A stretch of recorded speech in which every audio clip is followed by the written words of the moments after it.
The narcissist will begin to devalue their partner rather than getting closer to them. This period can be seen as one of the most painful for victims, who are left wondering why this is happening and how much more pain there could possibly ever seem like in life. The narcissistic abuser's emotional abuse cycle starts with idealization, then comes along periods where she begins decreasing your self-worth by making you feel less valuable than what she or he was when first attracted towards his victim, before eventually turning on him completely, leading up until she has no use or value anymore. It is true that devaluation can appear at any time, but it's not an all-encompassing phenomenon. It will depend on the dynamic between ourselves and our appliances for them to manifest this maligning force in a way which damages us as much or more than they do. What's the deal with narcissists? Why do they discard us in their life after all these years together if there isn't any devaluation, right? One thing that makes this confusing is how mercurial of personality traits some people seem to possess. It can be hard enough figuring out what you think about someone who changes from one extreme value-setting scenario, either loving or hating, but then 2 days later seems fine again. So why does your partner continue treating differently every single time without warning anyone involved will happen? The engagement is brief.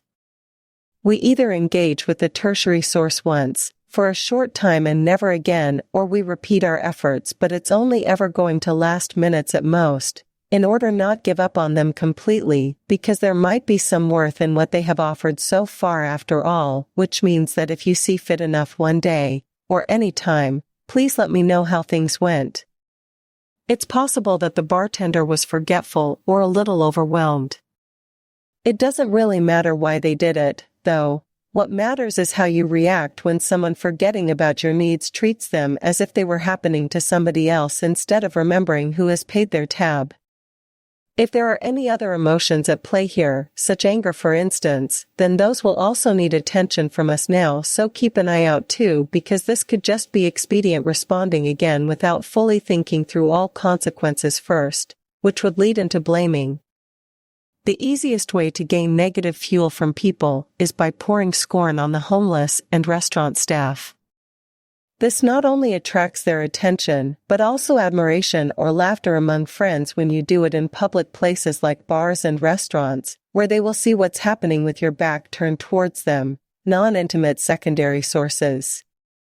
You could even go so far as saying that doing these things makes you more important than those who are being insulted, because nobody wants either person around.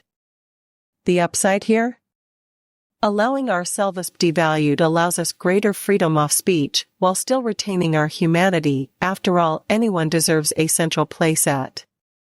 The tertiary source is a short-lived burst of negative energy that doesn't last long.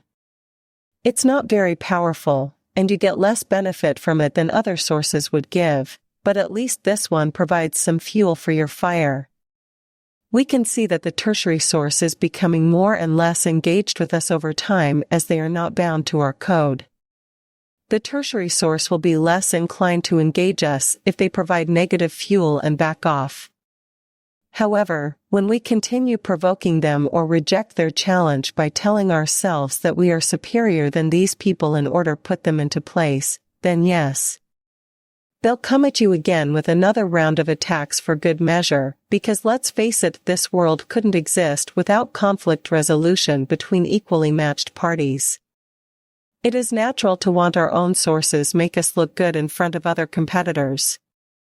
It would be illogical for us to pursue tertiary source if it doesn't support this goal, since they are likely going after different audiences with their own messaging and branding efforts anyway. When someone reacts negatively, we cannot continue with their anger, as it would only harm us. Thus, if a waiter retreats into the kitchen after an interaction where you felt devalued by him or her, do not follow suit. Instead, use this negative fuel for your own gain and let them withdraw from being angry about what happened between yourselves, so that way no one gets hurt feelings or reputation stuck because of poor customer service. Ultimately, it is unlikely that the tertiary source will be smeared as a consequence of this devaluation because ultimately within our fuel matrix they are not important and thus do not deserve allocating energy or time on their behalf. Whether we see them again or not, the tertiary source will always remain a mystery. They may provoke us in one instance and then be friendly with no prompts from our end. There's nothing for it but to treat every encounter as if it were unique, because that is how people are anyways. Secondary sources can be devalued for a number of reasons, but when they are, it's because the original source had bad behavior. People who are not formal sources of information, such as family members and friends, will often experience an elongated golden period in their relationships with you. Where there's been a change for the worse, or if they've turned off all fuel supply, including emotional support, you'll start seeing devaluation happen more often than not. The devaluation will be more prolonged than that of the tertiary source, because we are bound to this person through a social circle and family ties. The binding as well is due largely in part by our efforts on behalf, which have been greater than what was necessary with secondary sources who only required minimal interaction before being accepted into their respective networks or environments. The secondary source is less likely to withdraw in the same way that a tertiary source would. Instead, this person might want to try and make amends with you once again by gaining your favor even though they have done something wrong or bad towards us before. This is a warning sign that you are not the only player in town. Other people might want your spot and will try to take it from you by any means necessary, even if they have no reason or right doing so themselves. Stand strong against these threats, because being loyal has its rewards. We will want other secondary sources of the same circle or ilk to turn against one another in an effort at isolating them. By removing this secondary source, we are able to maintain our facade and establish a reason for why they have fallen out of favor. Thanks for watching this video. Don't forget to like and subscribe. If there is anything that needs to be discussed, write in the comments column below.